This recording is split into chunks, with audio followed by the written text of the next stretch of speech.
Welcome back to Third Man In. I'm Zack Phillips, and in tonight's post-game live stream, we're going to be breaking down game number 33 of the Toronto Maple Leafs regular season, losing 6-5 in overtime to the Columbus Blue Jackets here. I'm sure everyone's going to be very rational. I'm sure I will continue to remain rational throughout the show here tonight as we break this one down. Another blown lead, another blown game, and nonetheless coming at the hands to who else other than the Columbus Blue Jackets. So we'll break that all down here tonight.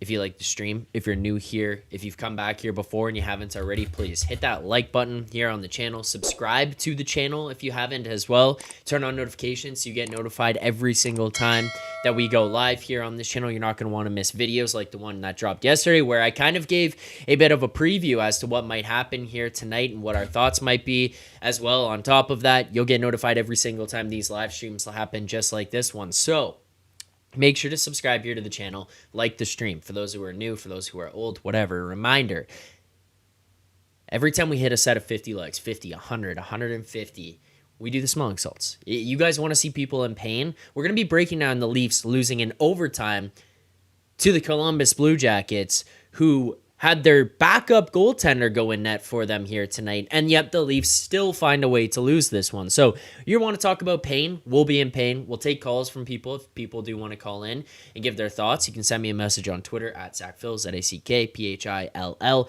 or you can message me on Discord as well. I will take some calls from people. You send a message, I'll find a way to get you the link, and you can call in and give me your thoughts. I want to hear from the people. How are you feeling after this game here tonight? Because I'm already seeing a lot of stuff in the chat about how people are feeling and thoughts going into this one.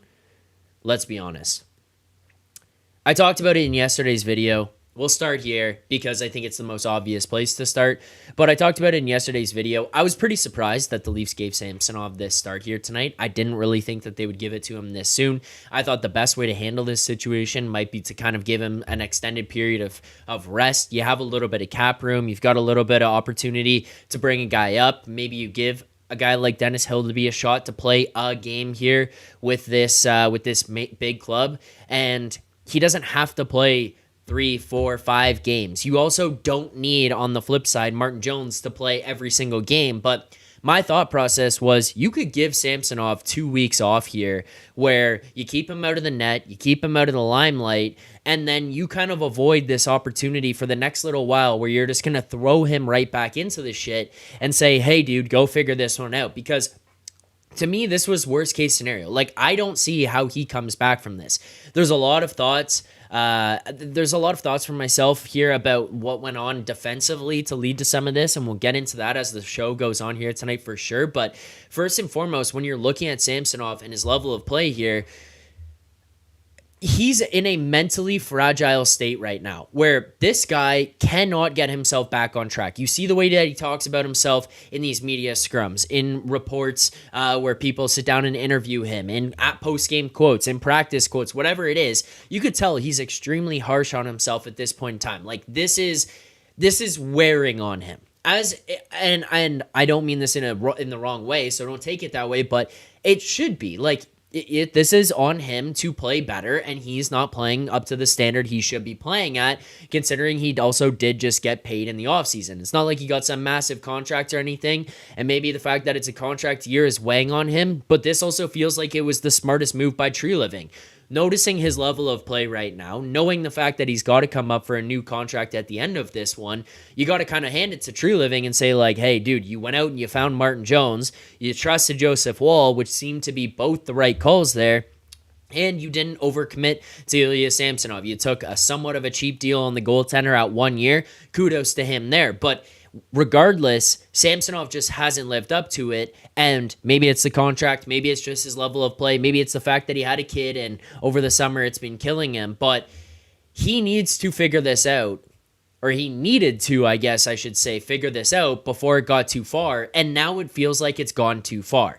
So the problem for me going into this game is, what the fuck happens with the Maple Leafs every time that they play these lower level opponents? Well, guess what? They play down to their competition. They give up high danger opportunities. They play like shit. They play in these shootouts. Like, it's either one way or the other. They either blow the team out of the water and it's not even close and we walk away from it going 4-1. That's what you were supposed to do. or they play like this, where they play like garbage and they lose these games. You had two-goal leads here tonight against the Columbus Blue Jackets, and you blew them twice. There was a point in time, I'm looking at this, Columbus has 4 goals on 11 shots. So like, okay, yeah, that's not great. But if you actually break down each of those goals, it's a lot of the Leafs giving up bad opportunity after bad opportunity after bad opportunity that puts Samsonov in a vulnerable position in which he's not built to handle right now. He is playing very, very, very poorly. That's the best way to put it. That's the nicest way that I could put his level of play right now. Very, very, very poor.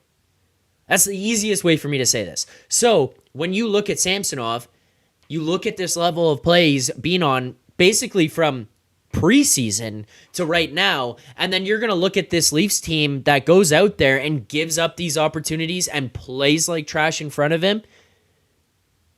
You're also putting him in a bad spot.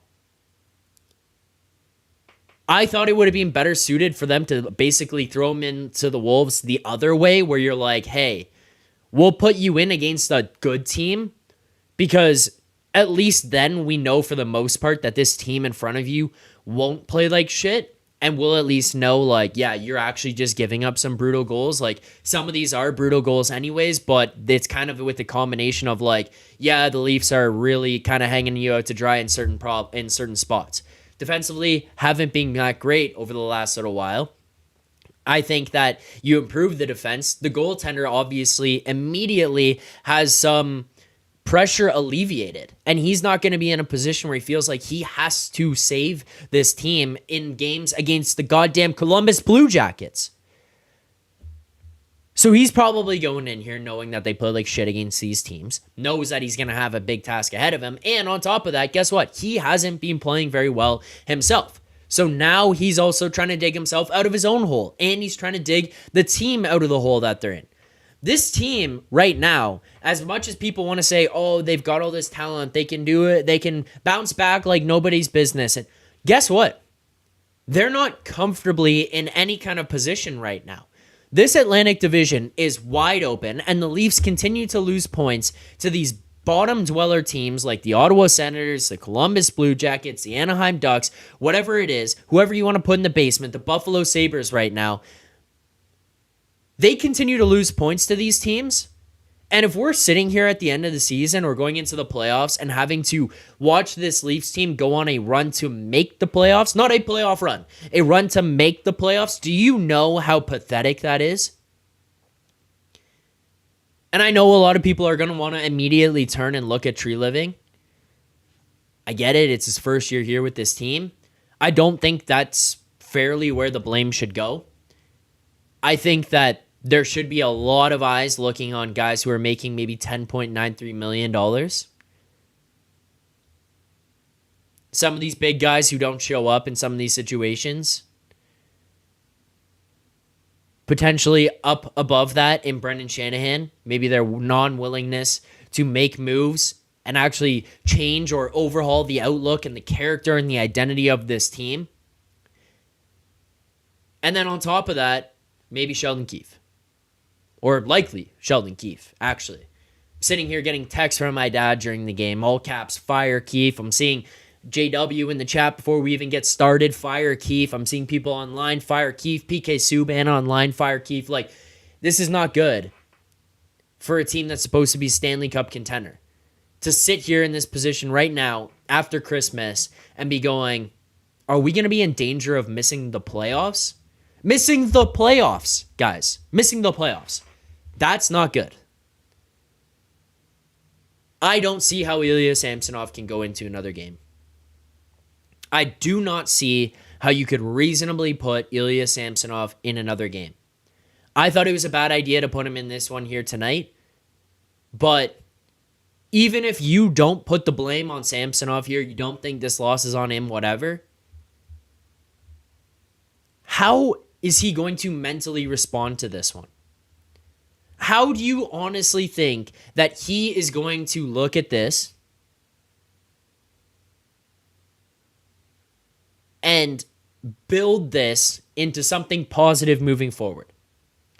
This was a bad game for him where he let in some bad, weak goals. He gave up a lot of goals as well, and he blew a lead to the Columbus Blue Jackets where they lose in overtime 6-5. This is now twice that he has lost to the Columbus Blue Jackets 6-5. The first time they left him in there to fight through it, the team in front of him did all the grunt work in the third period. He still continued to look trash and really shaky in that game. They battle back from down 5-0, tie it up, go to overtime. He lets in a weak one in overtime. This game here tonight, couple weak goals, couple significantly out of position goals, couple that were on the team, hanging him out to dry for sure. I could fully get behind that.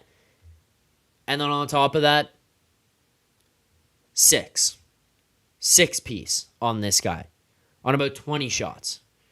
That's brutal. That's brutal. There was a lot to talk about here tonight. We'll continue to break it all down. If people want to call into the show, please send me a message via Discord. Send me a message on Twitter at Zack Phil, ZackPhill. You send me a message on there. I'm happy to take some callers here. I'm happy to hear how people are feeling, what people think about this game tonight. We've now hit a record on this stream of most concurrent viewers. So thank you to everyone watching right now. 190. I want to get it to above 200. I want to hit above 200. So the easiest way to do that, I hate to do this, but I'm going to continue to do this because we're still building this channel back up. And I got to remind people, because I feel like people forget. If you haven't already, hit the like button here on the stream. Subscribe to the channel. If you like and subscribe and comment on these streams, it helps the algorithm and pushes it out to other people as well. If you know other people right now who might want to watch this or be a part of this or fire away in the chat, you know someone who's heated about the Leafs and wants to take part in this with other people, send this to them. Get them involved in here.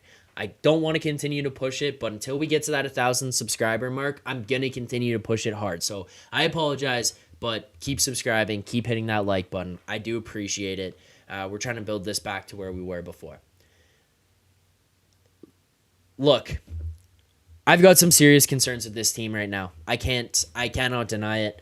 Before I get into more of the concerns, we hit 51 likes here on the stream. Thank you to everyone who did that. If you want to see this again, you're going to have to get it to 100. So you're going to have to find other people, make burner accounts. I don't know, whatever you got to do. But hit that like button. Let's get it to 100 as well. Cheers to everyone who's liked. Cheers to everyone who's subscribed. Let's continue the grind. Let's get it to 1,000. Thank you.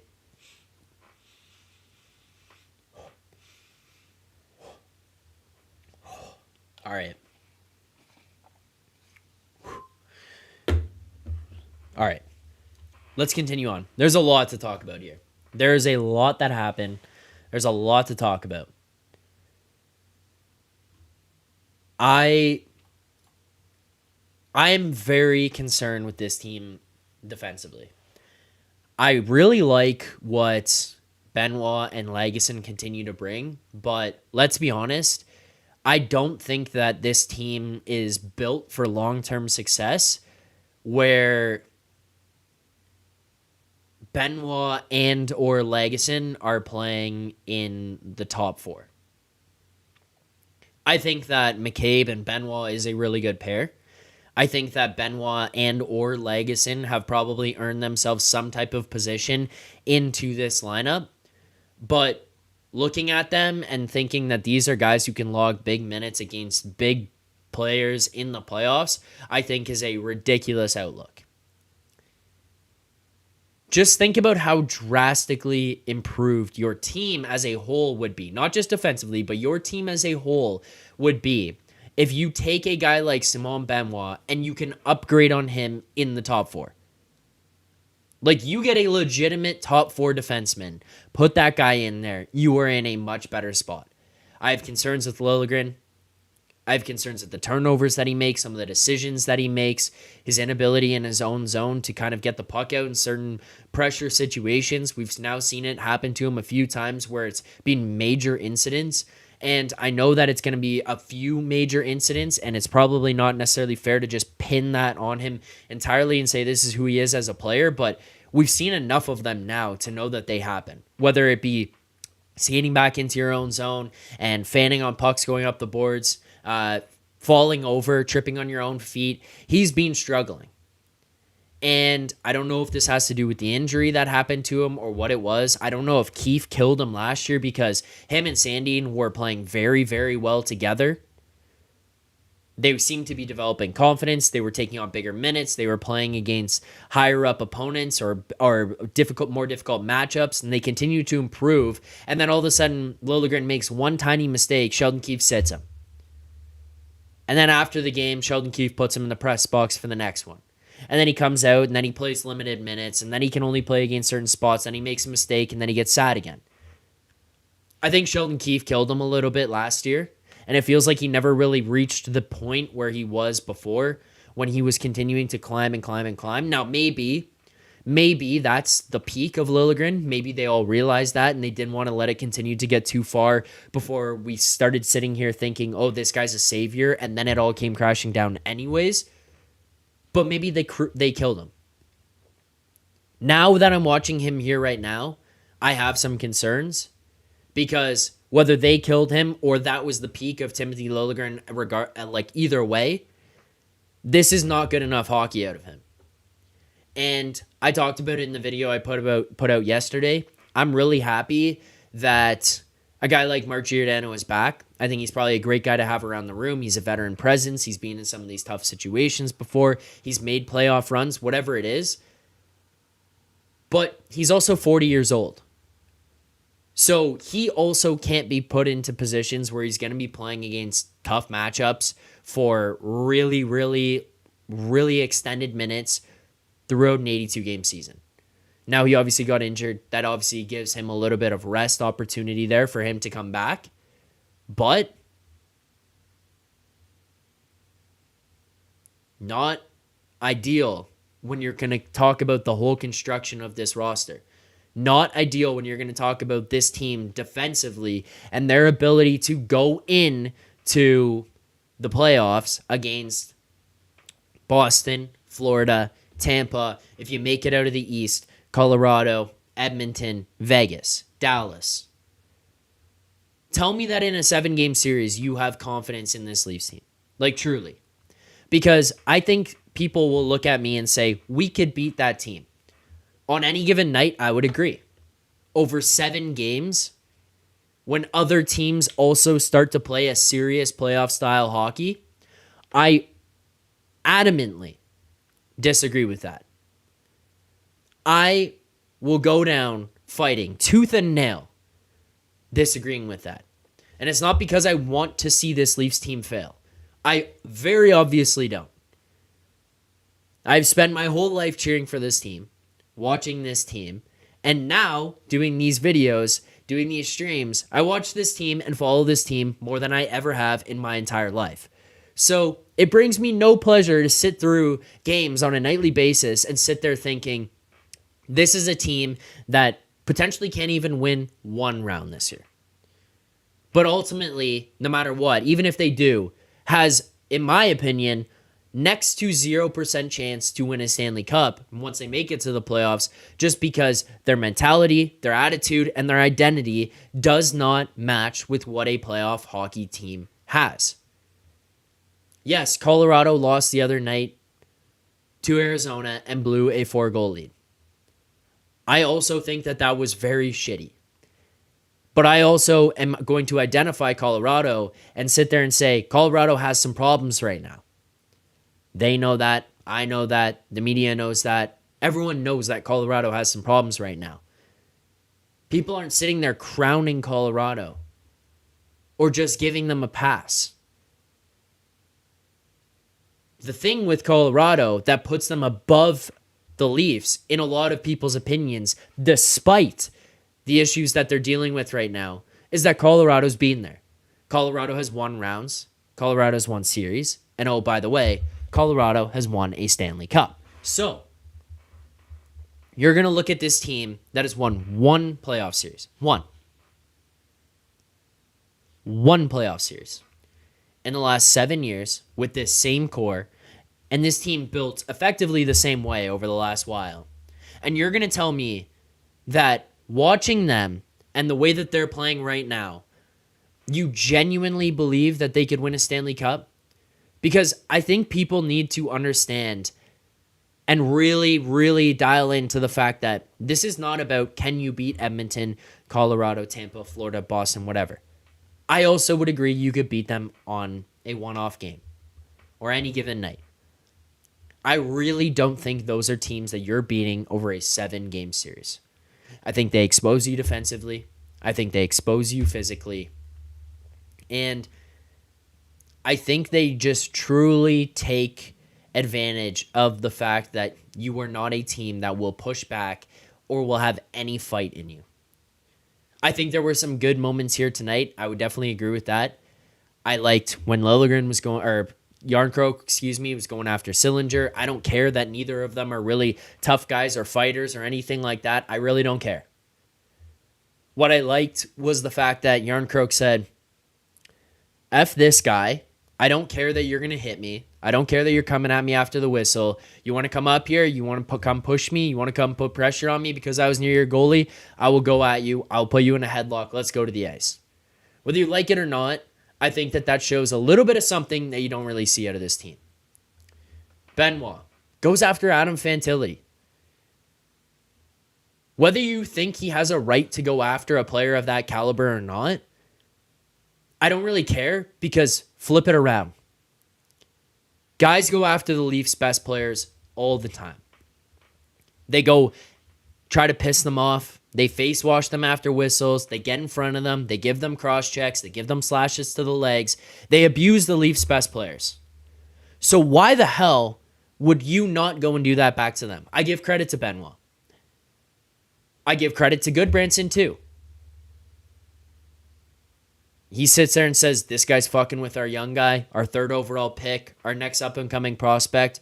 That's not going to happen. I'm going to go deal with it. Kudos to him. And kudos to Benoit, in my opinion. I've got no problem with that transaction at all from anyone involved.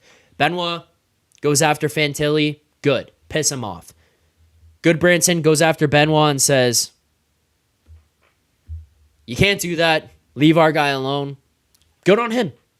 Good transaction. That's hockey.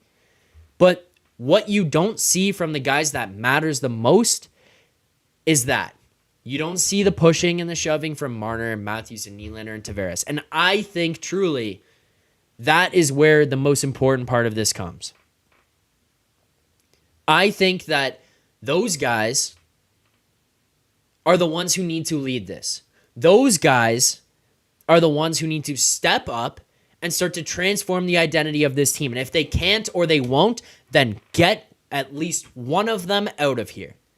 Because this identity of this team right now is not built to win Stanley Cups. It's just not. They will not do it the way that they are currently constructed. They cannot do it the way that they are currently constructed. Because they are a really good team. But you know what they're not? They're not a great team. And until you have that full buy-in mentality from those guys at the top, they will not ever be a great team. I don't think they will be. And I don't think they can get there. 240 people watching right now. I appreciate everyone who is watching. Thank you guys very much. Thank you for the support. Thank you for coming over here. We got a bunch of subscribers here throughout this stream. If you're watching right now, you haven't already, hit that like button. We're 19 away from 100. We're at 250 people watching. Smash the like button. Subscribe here to the channel. Turn on notifications. Thank you guys very much for all the support. We'll continue to do all of these. We'll have another stream tomorrow night after Saturday night's game. We do got a bunch of super chats, so I don't want to let these go by. Let's get to some of those.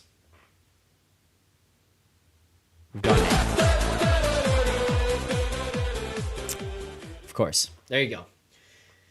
First super chat here. CD Corn. Thank you for the super chat there, CD Corn. I do appreciate that. CD Corn says, ice cold broth from Sammy. Let's warm it up.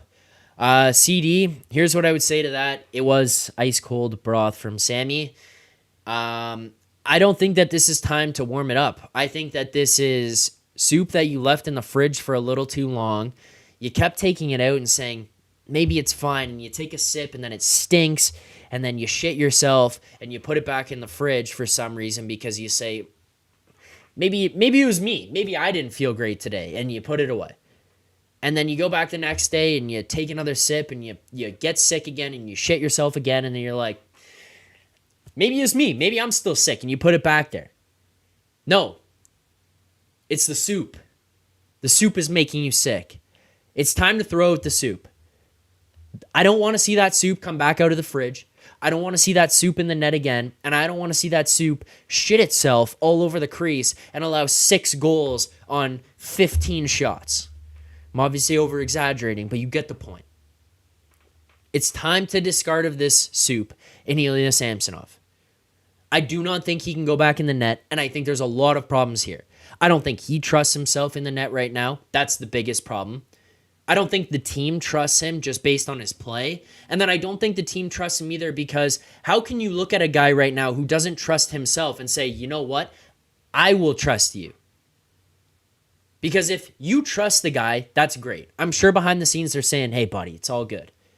But then you do that for a week, 2 weeks, 3 weeks, 4 weeks. Now you're into 3-4 months of doing this, and the guy still doesn't trust himself. He hasn't turned around his level of play, and he's costing you games.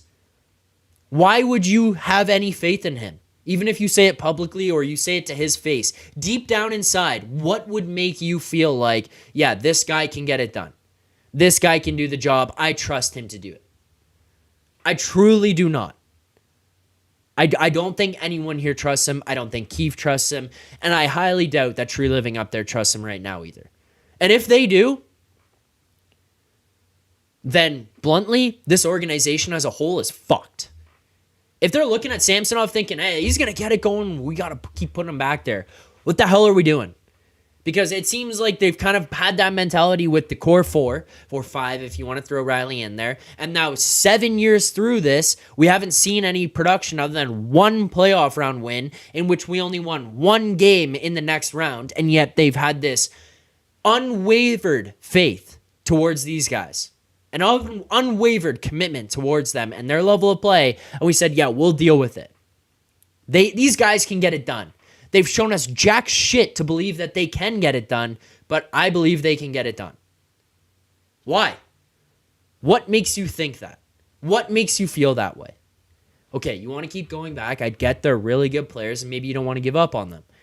But maybe you got to find another way to construct it, or put pieces with them, or realign this roster, or whatever it is. And now you're looking at a goaltender. I just don't know how you could sit here and say, this guy can do it. I don't know. I really do not know. We got another super chat here.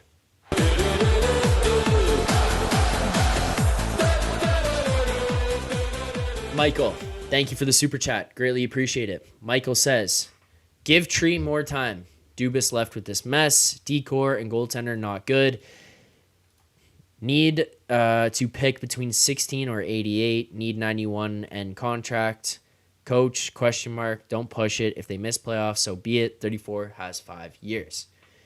Okay, let's break this down piece by piece. Give Tree more time. Dubas left us with this mess. Decor and goaltender not good. Okay, first and foremost, this is why I don't feel like I can be too harsh on Sheldon Keefe, on Bad Tree Living right now and what he was able to do even in this offseason. What opportunities did you have? Because the one thing that I think about when I look at Dubas is he signed a lot of these guys to 3, 4, 5 year deals at a couple $1 million and locked them up for term. Look at what True Living did in this offseason. Whether it was his decision or Shanny's decision, I don't know. But this is what came in immediately when True Living came in. He signs Tyler Bertuzzi, a young-ish player, a late 20s player, to a 1-year deal. Max Domi, 1-year deal. Klingberg, 1-year deal. Yes, he signed Ryan Reeves to a multi-year deal. Doesn't look great. Swing and a miss. He made the Klingberg contract go away. Truthfully, I'm a bit of a conspiracy theorist. I think that there was some type of handshake deal here between these guys, or understanding at least, maybe not handshake deal, but an understanding where they go into that deal and they say, Klingberg, he's not healthy. He's not fully there. But we think if he can get healthy, he could be a valuable player. And we could launch him into another contract after this one where maybe he gets paid a couple million and moves on from there. But here's the deal. If things aren't going well, that injury He's out of here. We take care of it. You get your money. You get paid. You get the rest of this season. You get to kind of go out with at least your head held high that you gave it a shot and you got to play while you wanted to play, but that's it. I look at the way he did this. He signed these 1-year contracts or whatever. You can get out of this. He inherited a bunch of other contracts with restricted free agents or a couple of years of term on some of these that he had to figure out. Some of them defensively. Some of them were from trades that happened. Some of them were signings that happened. Some of them were just high AAVs. Now he's trying to figure this out. I think that he did a decent job bringing in the players that he did. Lagesson, Benoit are successes, 100%. Martin Jones, success. Bertuzzi, Domi, I think personally are successes. So I think he did fine. I don't have a problem there. Decor and goaltender, not good. I find it hilarious that Sonus Gigel goes on and writes these articles all the time about the fact that this decor sucks and it's because of Tree Living and he made shitty signings, he made shitty moves. Guys, are we not realizing here that Brody, McCabe, Giordano, Riley extended, he was here previously, Liljegren, Timmins, these were all, so that's six. That's 6 guys that were Dubas. Whether you want to attribute Riley to that or not, but he signed an extension. That's 6 guys that were associated with Dubas. True Living came in and took this over and brought in basically Klingberg, Benoit, and Lagesson. And Klingberg's gone. We're not going to see that guy again. Ever in a Leafs uniform. So that's a moot point. It's gone. Maybe you could have used that money to sign someone else in the offseason. I get it. But now you have that money to go out and make a trade. That decor was Dubas. Goaltending, it's whatever. Samsonov had a really good year last year. I think that goaltending in the NHL is just very cyclical. It fluctuates a lot. 1 year, a guy could be incredible. The next year, he could absolutely stink and be a shooter-tooter in the net. It's hard to predict. It's hard to manage. I understand that. I think it's hard for any GM to rely on that. Unless you have a guy in your net like Ottinger, Shesterkin. I'm going to leave some people off, so I apologize. But Ottinger, Shesterkin, Vasilevsky, Sorokin, Saros. Unless you have those kinds of players, and apologies to anyone who I might have left off, but that's like 5 or 6 elite goaltenders. Unless you have that guy, you can't rely on goaltending year after year after year. Like, you just can't. You can't sit there and say, we've got a guy who's going to carry us. So outside of that, you're basically looking at a massive pool of mediocrity. And you're just hoping and praying that one of these guys is going to be able to get you over the top on some type of run and get hot at the right time. That's kind of it. That's kind of what you're hoping for at that point. So I don't really blame Dubas there. It is what it is. I think True Living kind of had his hands tied in that one as well because Samsonov RFA, you're like, we got to figure this one out. Otherwise, you just lose the guy for nothing. You can't get anything really in a trade at that point in time. It's whatever. You're out of this one at the end of this year. I highly, highly, highly, highly doubt that they bring him back. And if they do, then this channel will still exist, but we might have lost all faith in this management and ownership group. Need to pick between 16 or 18.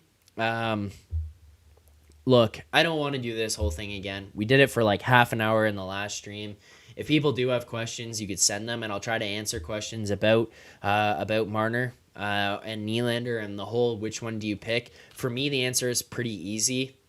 I know that Marner had a couple of points tonight. He had a goal, and I think those are great, and I'm really happy with those. My issue with him is some of the things outside of just the point production. There was a lot of sloppy play. I get that there was from Nylander tonight. I'm not excusing him, but it's more just about the consistency that's been there now, at least through this season, and the kind of improvements we've seen in Nylander year after year after year in his level of play. Need 91's contract to end. It will end. It is what it is. I think he stays here. I think he takes a discount. But I don't think it's going to be maybe as much as people think. And finally, coach, yeah, I'm not a Sheldon Keefe fan. Now, the last thing where I strongly disagree, don't push it. If they miss the playoffs, so be it. 34 has 5 more years. Strong disagree. Massive disagree. If they miss the playoffs, this is a complete and utter failure, and it should not be looked at in any other way. There should be no other way for this to be looked at other than a colossal fuck up by this team, coaching staff, and high-end talent.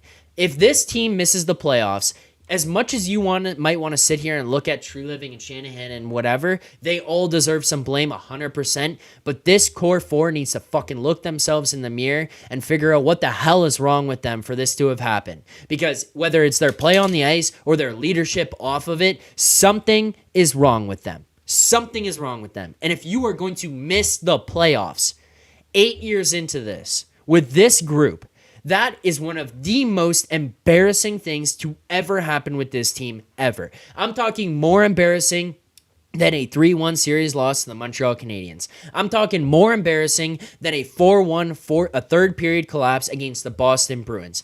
I am talking the top of the top when it comes to embarrassment with this organization in the history of this organization. If this team misses the playoffs, there should be panic like you have never seen before in this city, and it should be, and it will be warranted. I don't want to hear if they miss the playoffs, so be it. Fuck that. This would be the biggest disappointment we've ever seen with this Leafs team. Ever. There is no sugarcoating that. Missing this playoffs with this team is outright pathetic. Pathetic. If you're looking at it any other way, I got minimal things to say other than you got to be a participation trophy kind of person. That's it. We hit 100 likes here on the stream. I appreciate everyone who's liked the stream so far here tonight. Thank you guys very much for the support. I see we've climbed up to 890 subscribers here now. Let's get to 900 by the end of the stream. If you're watching right now and you haven't already, please like the stream, subscribe to the channel, turn on notifications so you get notified every single time we go live. More videos like this happen. We're at 270 concurrent viewers. I saw we popped up to like 290 there. Let's get this thing to 300, but you hit 100 likes. I'll do the smelling salts. You get it to 150 again. There's enough people watching right now who haven't hit the like button. I don't know why. Hit that like button. Let's get it to 150. Make me do the salts again. It's as simple as that. Thanks to everyone watching. Thanks to everyone who liked. Thanks to everyone who subscribed. Let's do it.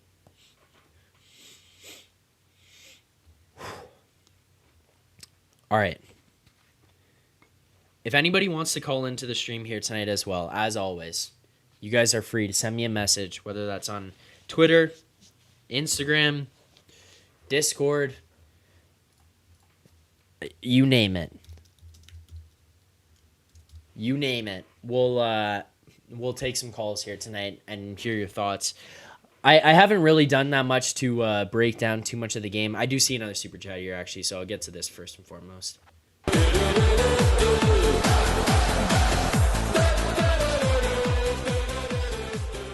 Michael, Wall is not long-term, number one, too much injuries. I mean, Michael, it's like he could figure it out. I don't think it's necessarily that fair to say, like, oh, he's not long-term, number one. But like, look, when it comes to goaltenders, the way that this guy's played, the way that he played as a young player who jumped into the playoffs last year, the way that he played as a guy who stepped in against the Florida Panthers, the way that he started this season, the contract that he was signed to, the hype that he got when he was in the Marlies, or with the Marlies, the hype that he got when he was building his way up through his junior career. Like, I think that this is a guy who definitely can and should be a number one goaltender here in Toronto. Yeah, staying healthy is definitely important, but when he's on, he's on. And yeah, I have my own concerns about his ability to stay healthy, but it doesn't mean he can't. It doesn't mean he can't. I don't know. The other thing I'm seeing here in the chat, people bringing up, 1-5 or whatever it is in the last 5 games, or one win in the last 5 games. The other thing to remember here too, these are games against Columbus, Ottawa, Buffalo, Columbus again. There's other games mixed in there for sure, but these are not pretty games or pretty outcomes that have happened with this team this season, and it's frustrating. It's frustrating. Again, appreciate everyone who's watching right now. Thank you guys very much. Thank you for subscribing. Continues to go up. 7 away from 900 here as we watch this one along. Thank you guys for the support. I'm interested to see what your thoughts are in the chat here, guys. Should the Leafs trade for a goaltender? Is Martin Jones the answer? Is Joseph Woll the answer? Or is this team fucked? I mean, you know what? I'll put a poll in the chat. I want to see what people think. But what do you do with goaltending? We'll do that.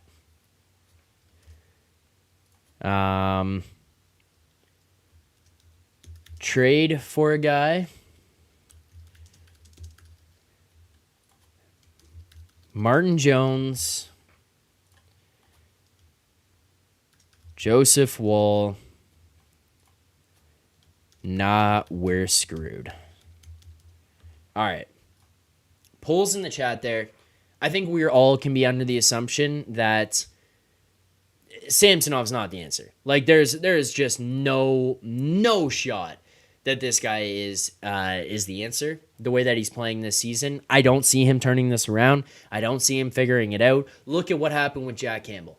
Jack Campbell goes down to the AHL and is now backing up. He is backing up at $5 million a year because his confidence is shattered. We saw him have these issues here in Toronto, but now it's gone over to the Oilers. He struggled last year. He struggles this year. They send him down because he can't even get into games. They send him down. Now they send him as they make him the backup goalie with the Bakersfield Condors. This guy can't even start in the AHL right now. I don't know how you could look at Samsonov and think that this situation could possibly be any better. He has been atrocious to start this season. He is struggling to get over a mental block. It has been a nightmare for him. A complete and utter nightmare. It's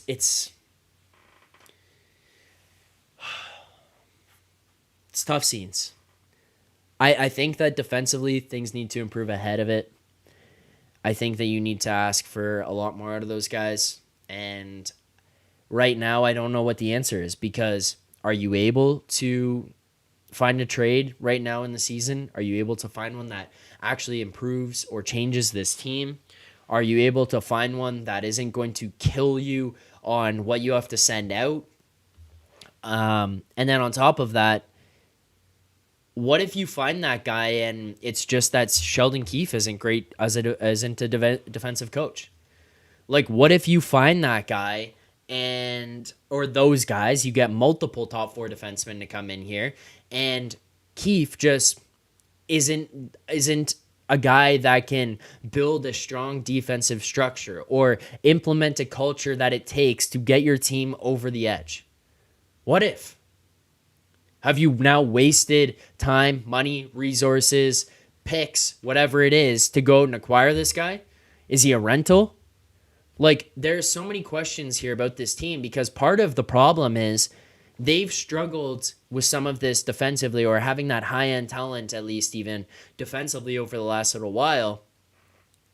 What if it's not actually about the talent that they have? What if they're just not a good defensive, or a great defensive team, I guess I should say, or a team that can shut things down defensively and that you can rely on?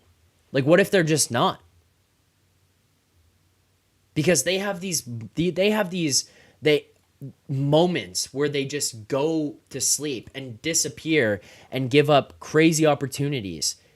And I know that a lot of times this is a team that you can look at some of the underlying numbers and say, well, it was there. My issue is more so with the consistency, and I think that that's kind of what it comes back to when I talk about any of these players or goaltenders or whatever.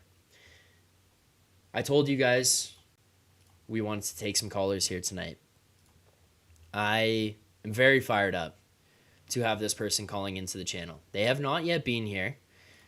I've got to figure out the camera situation on my own end before they come in, because I have clicked on somehow the wrong thing, so they're not there. They're there. Okay. But he's called into my channel before. Not this one. The old one.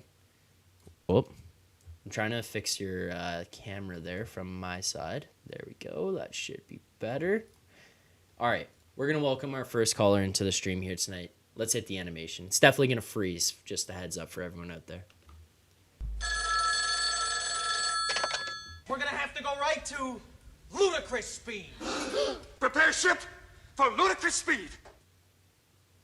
All right. Welcome to the stream. For the first time ever here on Third Man In, the man himself from the Rink Rat Report, Jason Cooper. Jason, what's up, brother? I'm happy to have you here.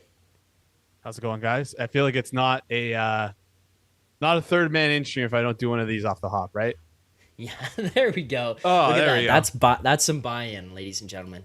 That's, oh my if you're goodness! not hitting the like button, subscribing to the channel for that. For a caller who comes in on the line. I mean, Jason, you're not even really a caller. I shouldn't call you that. You're a beloved guest here on the stream. I appreciate that. I appreciate you having me on. I'm excited to be on. Haven't been on yet this year. I'm happy. This is my first time here. It's going to be great. I have a gripe with the old channel here, how it's being run. That's all I'll say here. You can find a couple of my burners in the comment section there saying, "Hey, why are you copying Zach's videos?" But anyways, we can move on from that. Let's talk tonight's game here. I was checking out the chat here.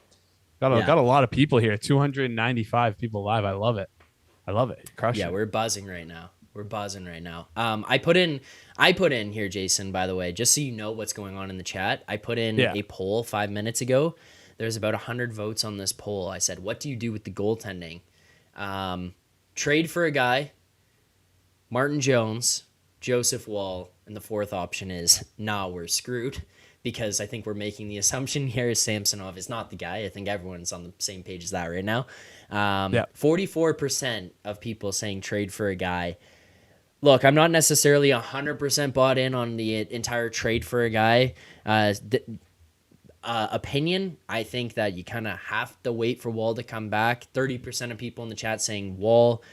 You're getting 5% Martin Jones and 23% of people saying we're screwed. But dude, the 5% of Martin Jones is crazy, but carry on. Sorry. Well, I was just going to ask you, are we screwed? Can you rely on Jones and Wall here? Like, what are your thoughts? Is this as simple as maybe saying maybe we're looking too much into the goaltending and we just need to improve the team ahead of them or in front of them? I think it's a little bit of both, to be fair here. Like, I think a lot of tonight, like, really was like there were a couple bad, big, like what I like to call them is big event negative plays, like big plays that were like just that led to bad situations. But the bottom line is like there's a reason why there's a goalie in the net, right? And like Samsonov was horrible tonight, and I mean, what we're gonna do with him, I have no idea. It's either he comes back or he. I actually don't even know. I don't even know what we're gonna do. But to answer your question on what to do with the goaltending. You have to wait for Joseph Wall, but I'm actually so scared with high ankle sprains. I know from doing football this year, covering a lot of football this year on Forward Progress. If you haven't subscribed, go subscribe right now. We're like 15 guys short of subscribe. We're like literally 15 short of 4,000 subscribers. Sorry for that plug, but I know that those can, one, linger, two, they're hard to recover from, and three, they might be worse for goalies than they are for running backs. Funnily enough. There's a guy on Twitter who we've had on the podcast a couple times. His name is Ben Cernak. I'm gonna pull up his Twitter and get his actual his name on Twitter here in a sec. But he's a former goalie. He used to play, I think, semi-pro. He has a podcast with another guy. They do a great job covering goalies across the league. And what he mentioned was that it's like it takes a long time to get back from these high ankle sprains, and we don't know what they're going to be like because the high ankle sprain, when you push on that leg, you're using that part of your body. So it's like if it's tender, if it's not fully healed, there's a high risk of re-injury there. So I'm with Joseph. long answer, long. Joseph Wall is our guy. That is our guy. Okay. There's no one out there who's going to be better than Joseph Wall. The question is, when is he going to be fully healthy? I think that's the biggest thing.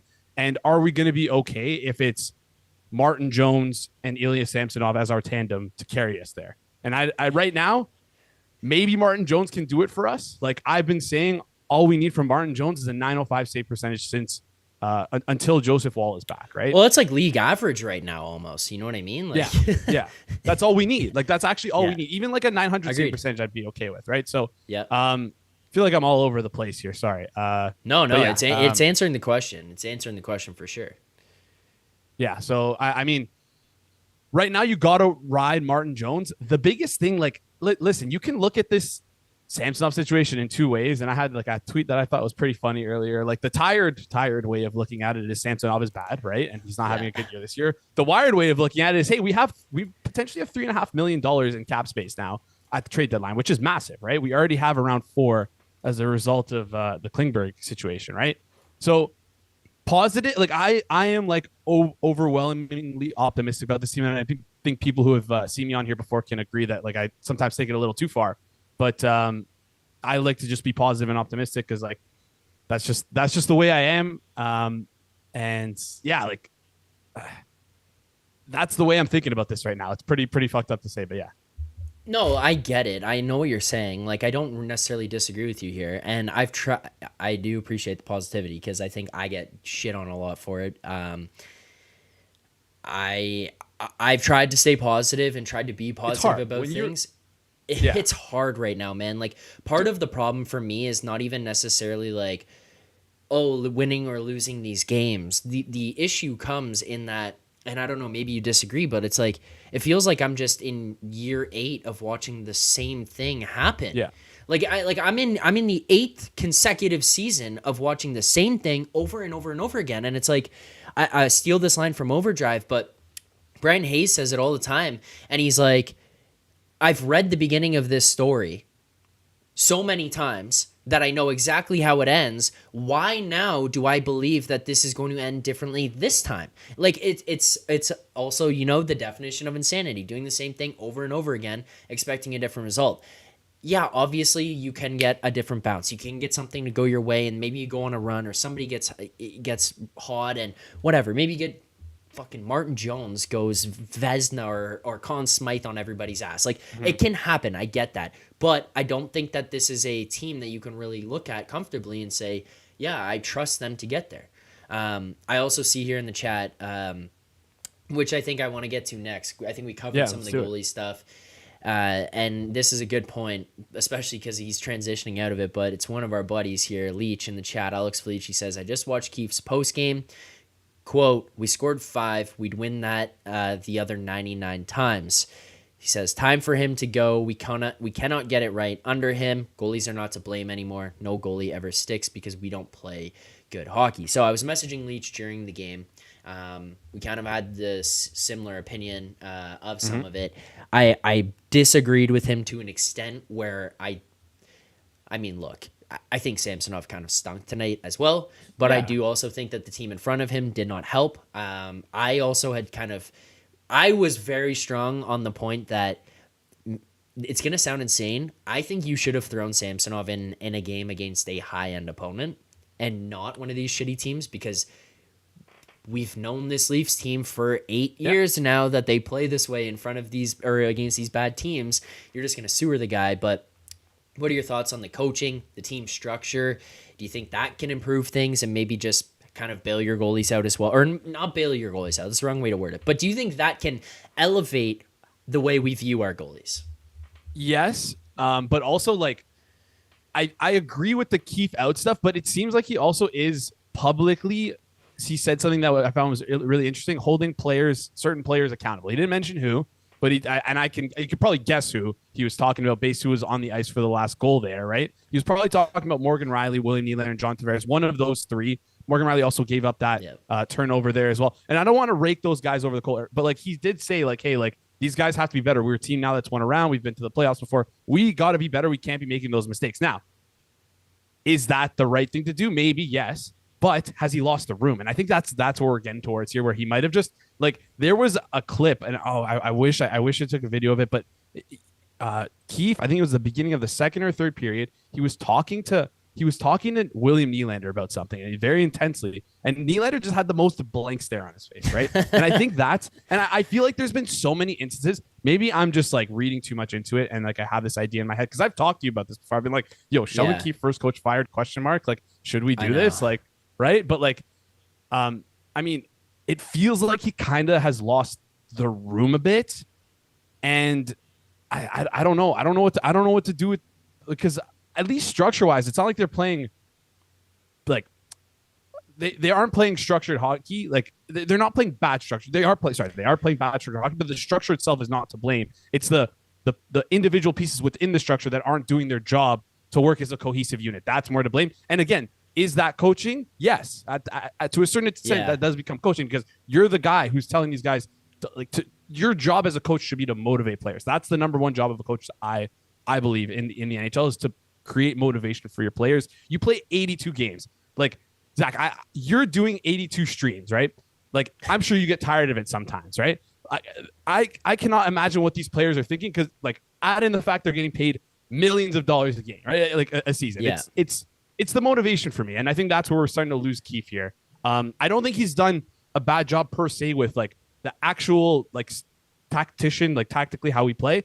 I think more so the motivation and like the team just listening to him is like starting to go here. And just quickly before we get off this point here, or before I throw it back to you, I just dropped Ben's Twitter in the chat.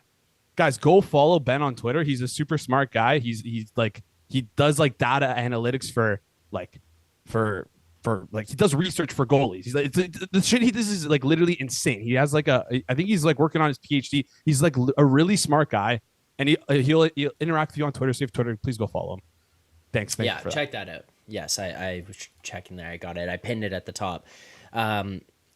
Yeah, Leach saying we don't play 60 minutes of motivated hockey even in playoffs. You can't change the entire team. Yeah, I think that's part of the problem, right? It's like the way the issue that I've had and what I've continued to harp on and what you're saying is like, I understand that you're not going to have 82 games of incredible hockey. Like, you're just not.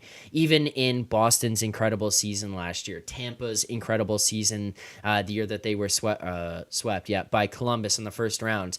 Like, even in those seasons, you know what happened in one or two at least of those games? They had a bad night and they lost the game that night. Like, you just cannot reasonably expect, no matter how good your team is, for it to be 82 perfect or 82 games of full-blown effort, whatever. That's beyond the point for me, because like you're saying, like, I don't even expect that out of them anymore necessarily. I think that's probably fair, but it's like the frustration comes now with what you're going to and what you alluded to there, where has he lost the ability to bring these guys in and get them to commit to a system? The one thing I always look at is Barry Trotz going into Washington.